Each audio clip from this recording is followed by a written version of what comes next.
तो अभ्यास प्रश्न लेसन नंबर 2 का इसको पार्ट 1 बना लो। 5 क्वेश्चन इसमें हम लोग सॉल्व करेंगे, खूब ध्यान से देखेंगे इसको, ठीक है। देखिए क्वेश्चन हमसे ही कह रहा है, देखो कि बिलियन किसे कहते हैं। भाई पहला क्वेश्चन यही है, प्यार से भरा हुआ क्वेश्चन है। कह रहा है बिलियन का परिभाषा लिखिए, कितने प्रकार के विभिन्न बिलियन संभव हैं, प्रत्येक प्रकार के बिलियन के संबंध में एक उदाहरण देकर के आप इसका वर्णन कीजिए। समझे कि नहीं समझे? चलिए आइए भाई, देखिए बिलियन किसे कहते हैं, कितने प्रकार के बिलियन होते हैं, सबको आपको उदाहरण के हिसाब से बताना है, ठीक है। चलिए, आपको याद है जब 2 या 2 से अधिक पदार्थों के जो समांगी मिश्रण होता है उसी को हम लोग बिलियन कहते हैं। याद करो सब लोग, 2 या 2 से अधिक पदार्थों के समांगी मिश्रण का हम लोग क्या कहते हैं? बिलियन कहते हैं। बात समझे? और बिलियन कुल मिलाकर के 9 प्रकार के होते हैं। याद है कितने प्रकार के होते हैं? तो थोड़ा सा उत्तर भी लिखते चलेंगे, पहला का उत्तर लिख लो, सुन करके आप लिखते रहेंगे, ठीक है ना। पहला हेडिंग बना लीजिएगा बिलियन, सुन करके आप लिखते चलेंगे, सॉल्यूशन लिखेंगे। 2 या 2 से अधिक, 2 या 2 से अधिक पदार्थों के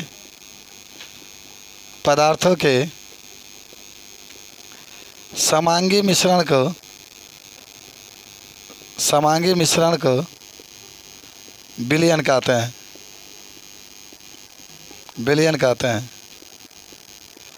बिलियन में जिसकी मात्रा कम होती है उसे विलय, जिसकी मात्रा अधिक विलायक। आराम से सब सुन के ही लिखते रहोगे, जल्दी लिखाएगा। 2 या 2 से अधिक पदार्थों के समांगी मिश्रण को बिलियन कहते हैं। आगे लिखो, बिलियन में जिसकी मात्रा कम होती है, जिसकी मात्रा कम होती है उससे विलय तथा जिसकी मात्रा अधिक होती है उसे विलायक कहते हैं। उसे क्या कहते हैं? विलायक कहते हैं। बिलियन में जिसकी मात्रा कम उसे विलय, जिसकी मात्रा अधिक होती है उसे विलायक कहते हैं। तब आ जाओ बिलियन के प्रकार। तो आप लिख सकते हैं कि बिलियन 9 प्रकार का होता है, 9 प्रकार का होता है।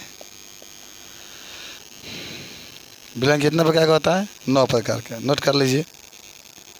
आइए जल्दी से देखते हैं हम लोग। नहीं यार, 9 प्रकार के नाम लिखना है पहले।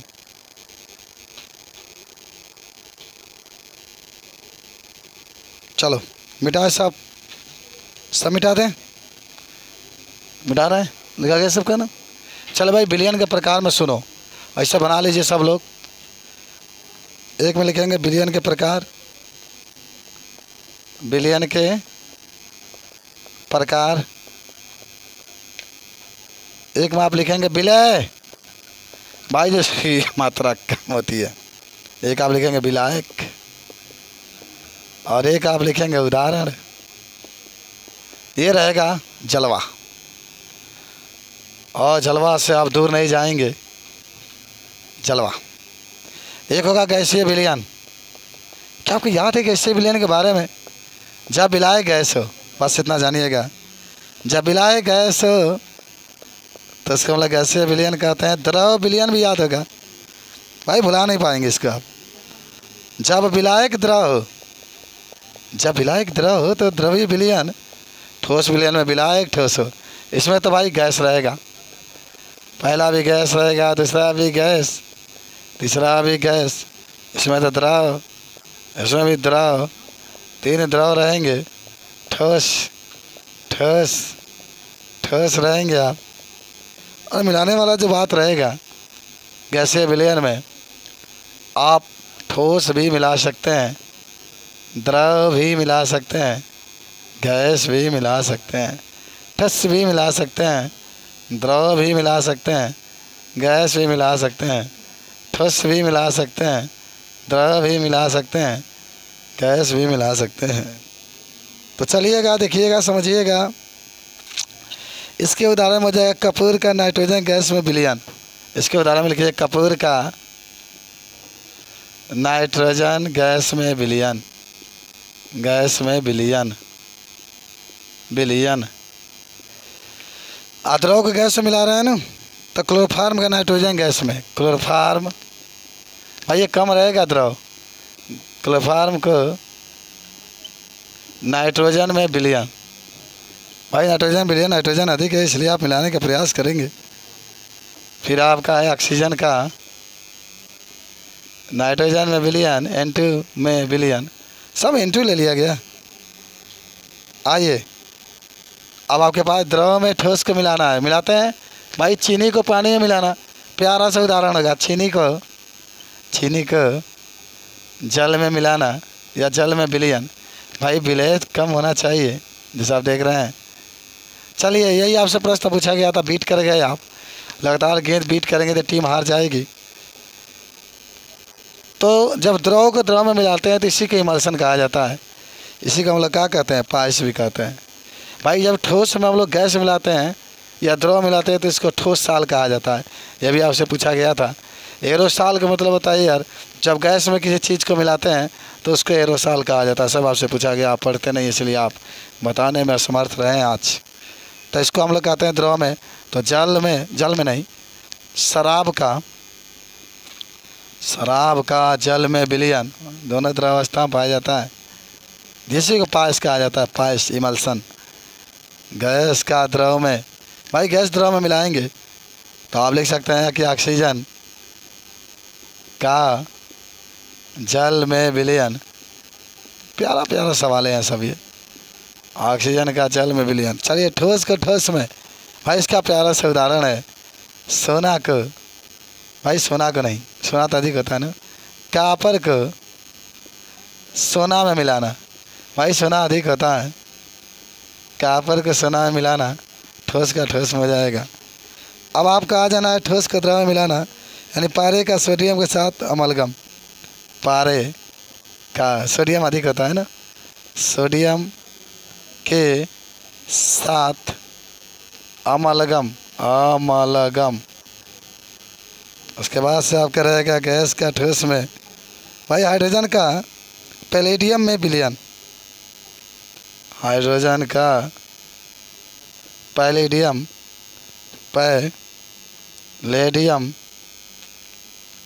में विलयन। ये रहा आपका 9 प्रकार के आपके विलयन रहे, दे करके आप बता सकते हैं। हमसे प्रश्न ये पूछा है कि एक ऐसे ठोस विलयन का उदाहरण लिखिए। एक ऐसे ठोस विलयन का उदाहरण लिखिए जिसमें विलय कोई गैस है। ये बताओ ठोस विलयन किसे कहते हैं? जिसमें विलय क्या हो, ठोस हो। विलय ठोस हो तो मैं देख कौन रहा लो, मैं देख के बताओ कौन है होगा। अरे होई विलय ठोस नहीं कहते हैं, आप विलय गैस नहीं कहते हैं, तो ये तो होगा उदाहरण। तो लिख लो, तुम लोग के पास माइंड नहीं है, दिमाग खाली है।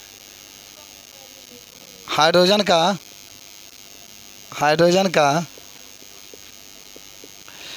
का पैलेडियम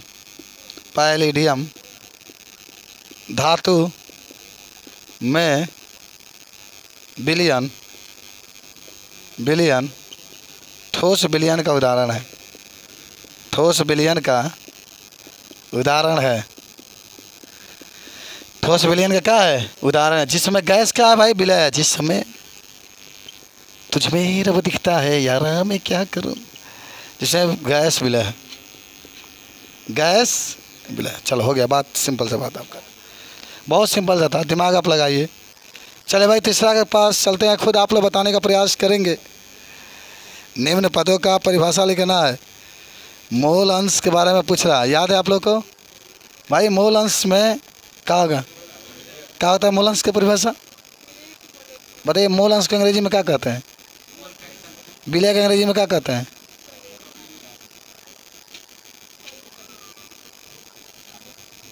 चलिए, हो गया, लिखा गया भाई, ये दूसरा का उत्तर हो गया।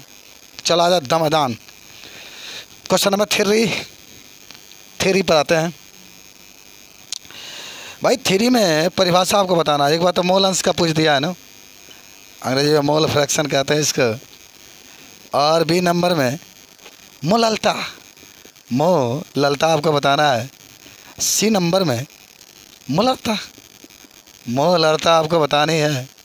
डी नंबर में द्रव्यमान प्रतिशत। शायद हमको ऐसा नहीं लगता है कि कोई भी स्टूडेंट हो जो शायद कहे कि मुझे नहीं मालूम है। बहुत घमासान हुआ था इसमें, रणभूमि की तरह हम लोग पढ़े थे।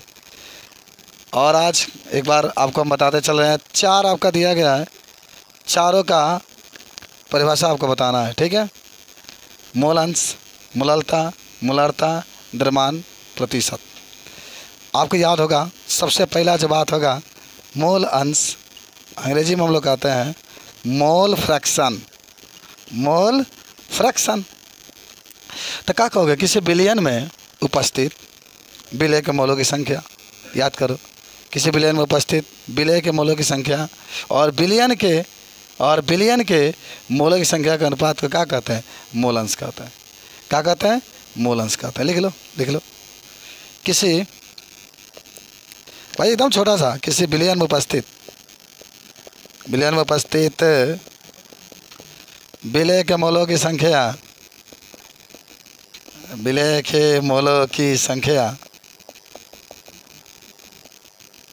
और बिलियन के मोलों की संख्या के अनुपात को, मोलों के संख्या के अनुपात को मोल अंश कहते हैं। आप कहीं भूलेंगे नहीं, प्यारा सा उत्तर है आपका। और यहाँ पर मोल अंश बराबर फार्मूला भी बनता है, विलय के मोलों की संख्या बटा में, भाई बिलियन के मोलों की संख्या, बिलियन के मोलों की संख्या।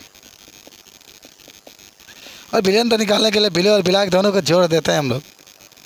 सवाल है आपकी इसके बाद से आने वाली है। चलिए, हो गया। तो किसी बिलियन में उपस्थित विलय के मोलों की संख्या को और बिलियन के मोलों की संख्या के अनुपात को मोल अंश कहते हैं। हालांकि इसको एक्स से प्रदर्शित करते हैं, इसका कोई मात्रक नहीं होता है। और मोल अंश बराबर विलय के मोलों की संख्या बटा में बिलियन के मोलों की संख्या, ठीक है। चलिए ख़त्म रखे, आगे सब लोग याद हुआ कि नहीं हुआ बताओ? विलय के मोलों की संख्या और बिलियन के मोलों की संख्या के अनुपात को मोल अंश कहते हैं। लिखा गया सबका? चलिए अब अगला आइटम वाला लिख। मोलरता प्रमाण से लिखो। 1 लीटर बिलियन में उपस्थित विलय के मोलों की संख्या को मोलरता कहते हैं। इसका मात्रक मोल प्रति लीटर होता है। मोलरता बराबर विलय के मोलों की संख्या बता में बिलियन का आता है लीटर में। चला अरे अभी तो मोललता दिया है भाई, मोललता दिया तो मोललता के लिख लो। 1 किलोग्राम विलायक में उपस्थित, 1 किलोग्राम विलायक में उपस्थित विलय के मोलों की संख्या क्या कहते हैं? मोललता कहते हैं। इसका मात्रक, अरे मोल प्रति किलोग्राम, ऊपर विलय के मोलों की संख्या और नीचे विलायक का भार, वो भी ग्राम में। हाँ वह चलिए, अब है नहीं, अब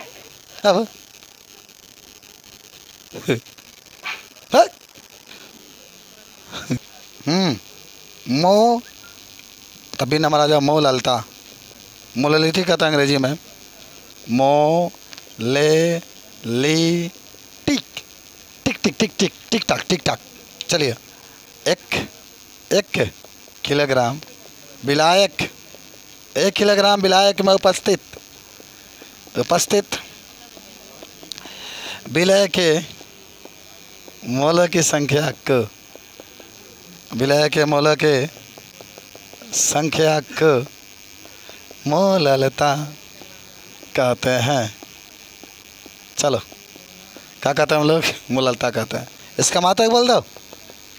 मात्रक मोल प्रति किलोग्राम, मोल प्रति किलोग्राम होता है।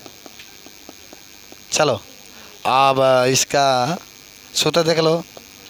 मोललता बराबर विलय के मोलों की संख्या विलय की मोलों की संख्या बट्टा में, विलय का भार वो भी किस में, के में हो, केजी में, केजी में।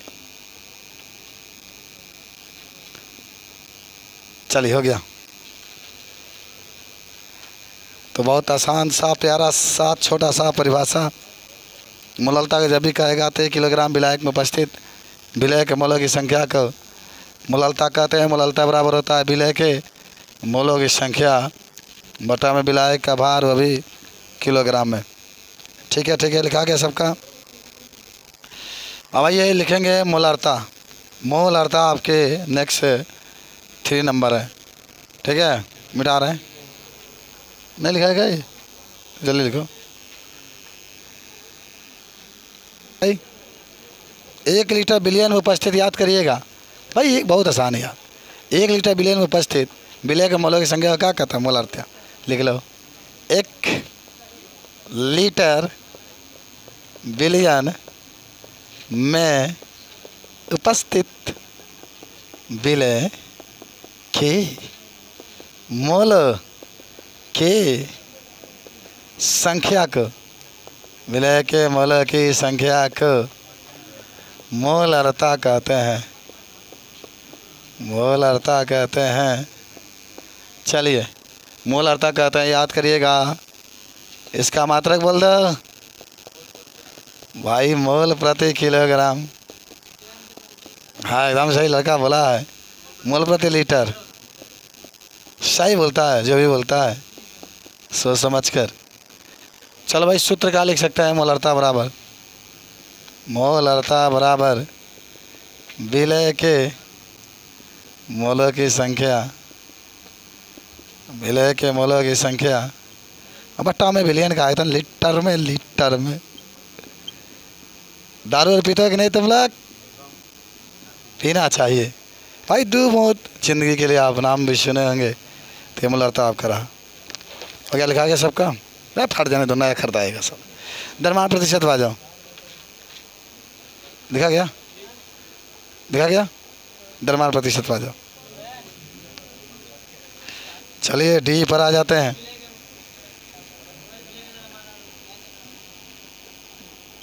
आपको याद होगा द्रव्यमान प्रतिशत में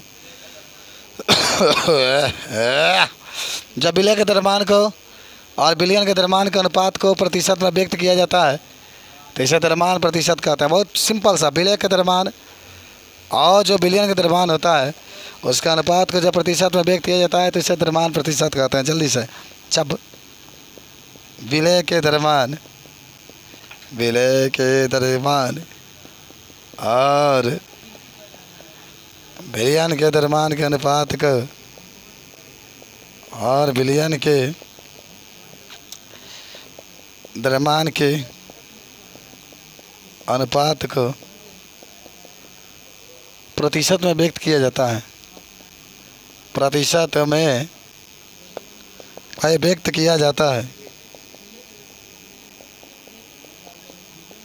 तो उसे द्रव्यमान प्रतिशत कहते हैं। बहुत छोटा सा परिभाषा है। चलो हो गया, बात ख़त्म, बात ख़त्म हुआ। ठीक है, और द्रव्यमान प्रतिशत बराबर लिख सकते हैं विलय के द्रव्यमान बटा में विलयन के द्रव्यमान प्रतिशत। वो ऊपर लिख रहे हैं भाई, सूत्र जरूर आप लिखते चलिएगा और यहीं पर लिख लीजिए घर के लिए। वो इंतज़ार मत करिएगा, टाइम मिलने वाला नहीं है। जो आप लिख लेंगे अच्छा रहेगा। द्रव्यमान प्रतिशत बराबर, टाइम निकालना पढ़ाई के लिए बड़ा मुश्किल हो रहा है आज के इस कंपटीशन भरी ज़िंदगी में। गुणे 100 बटा में विलयन का द्रव्यमान ये रहता है। ये आपका है, फटाफट लिख लीजिए। अच्छा बताओ, क्वेश्चन नंबर 4 में इतने हिंदुस्तान के शेर बैठे हैं, क्या आप कितने लोग इसको लगा सकते हैं? सवाल पढ़ के देखिए। प्रयोगशाला कार्य के लिए प्रयोग में लाए जाने वाला नाइट्रिक अम्ल द्रव्यमान की दृष्टि से नाइट्रिक अम्ल का भार 68% है। यदि विलयन का घनत्व 1.50 भाई ग्राम प्रति मिलीलीटर है तो अम्ल की इस नमूने की मोलारता आपकी क्या होगी? क्या आपसे लग जाएगा? क्या आपसे लग जाएगा? जरा देखिए, बताइए, क्या आप इस सवाल को लगा लेंगे? आपको मैं टाइम देता हूँ, लगा के दिखाइए। सवाल पर ध्यान देंगे। आइए सुनिए, पहले बात सुनिए। ब्लैक सब लोग हो गया, चलिए अब सीखिए। हल करेंगे आप। मोलार्ता निकालना है तो मोलार्ता का सूत्र क्या होता है, पहले सूत्र में जानिए भाई। मोलार्ता बराबर सूत्र होता है सब लोग, मोलार्ता बराबर विलय के मोलों की संख्या बटा में आयतन, वो भी लीटर में। बात खत्म भाई, बात खत्म। और विलय क्या है? नाइट्रिक अम्ल है इसमें। तो पहले एक काम करिएगा, ध्यान से सुनिएगा, एकदम याद करिएगा, जाइएगा घर पर कहीं भूलेगा नहीं। भार दे दिया, चलो हल आपको ब्लैक कलम से करके दिखाते हैं भाई। भार जो आपके पास है 68 ग्राम दे दिया है। हम आपको एक बार फिर सवाल पढ़ के सुना देते हैं। काय की प्रयोगशाला कार्य के लिए प्रयोग में लाए जाने वाला नाइट्रिक अम्ल का 68% जलीय विलयन है, यानी नाइट्रिक अम्ल का भार दे दिया है भाई। जो भी देगा वह विलय का भार ही होता है। 68 दे दिया गया इस पर। आगे बात करेंगे आप। यदि इस विलयन का घनत्व डी दे दिया है 1.504 ग्राम प्रति मिलीलीटर है, तो अम्ल की मोलार्ता ज्ञात कीजिए भाई। विलय है और विलय के रूप में कौन है? नाइट्रिक अम्ल है, जिसका भार दे दिया है भाई। अणु भार निकाल लो, अणु भार निकाल लेते हैं। या HNO3 का अणु भार निकाल लेंगे खटाखट, कोई दिक्कत नहीं, कोई आपको प्रॉब्लम नहीं। देखिए एक लड़का बोल भी रहा है, परमाणु भार रख करके निकालते हैं। हाइड्रोजन के 1 और नाइट्रोजन के 14 और ऑक्सीजन का 16, लेकिन 16 से 48 भाई। 48 14 62 1 63 ग्राम प्रति मिलीलीटर होगा। ये ध्यान रखिएगा, ये मात्रक भी आप कल इसको पढ़ाया गया था आपको। अच्छा चलिए, अब देखिए यहाँ पर बिलियन का आयतन निकालना पड़ेगा आपको। बिलियन का आयतन जरूरी है, तभी तो सूत्र में रखेंगे आप। याद करिएगा, होता है द्रव्यमान बटा घनत्व। याद करिएगा, जैसे घनत्व द्रव्यमान बटा आयतन, तो ये रहेगा।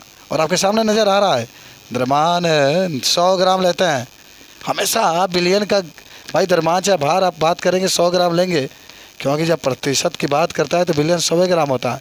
उसमें जो आपका विलय है उसकी मात्रा होगी। 100 ग्राम ले लिए। घनत्व 1.504 है। भाग वगैरह दे देंगे, देना आपको आता है और दे भी देंगे, कोई दिक्कत नहीं। तो आएगा 66.49 भाई मिलीलीटर में आ जाएगा। बात खत्म हुआ। चलिए अब सीधे मोलार्ता के पास आ जाते हैं। यम बराबर भाई विलय के मोलों की संख्या भार बटा अणु भार से निकालेंगे। भार तो आपका दिया है 63, अणु भार रखा है, भार आपका 68, अणु भार 63। अच्छा इधर निकाल लेते हैं, निकाल दे का इधर पहले मोलों की संख्या निकाल लो। चलो भार आपका कितना दे दिया है भाई? 68, अणु भार 63। भाग देंगे, नज़र आ रहा है एक बार में जाएगा, निश्चित रूप से एक बार में जाने वाला है। 1.079 भाई मोलों की संख्या के मात्रक मोल होंगे। मोलार्ता निकालना है। विलय के मोलों की संख्या आ चुका है 1.079 बटा में विलयन का आयतन, वो भी लीटर में होना चाहिए। और आयतन आपके पास है 66.49 मिली है भाई। मिली को हटाना बहुत अनिवार्य है। 10 को -3 लिखेंगे, मिली हट जाएगा, दशमलव हटा दीजिए 1079 और यहाँ से भी हटेगा 6649। ये ऊपर जाने वाला है 10 के बाद 3 और आपको नज़र आ रहा है 3 जीरो आपको नीचे बढ़ाना है। यहाँ से 2 जीरो ऊपर जाने वाला है, कटे कैंसिल हो जाएगा। चलो भाग दे देंगे, ऊपर एक जाएगा घट जाएगा। भाग तो जाएगा नहीं, पहले 1 जीरो यहाँ से बढ़ा लीजिएगा 10,000, नीचे आपका है 6,000, एक बार में जाएगा। जब आप पूरा हल कर देंगे तो 16.33 मोल प्रति लीटर आंसर आ जाएगा। देखो प्यारा सवाल था। अगर घनत्व दिया है तो समझो घनत्व अगर दिया है तो आयतन निकालने के लिए दिया है, और आप हमेशा आयतन बराबर द्रव्यमान बटा घनत्व से इसको हल कर लेंगे। ये सवाल था, लेकिन आप संघर्ष करते रहे, लगा नहीं।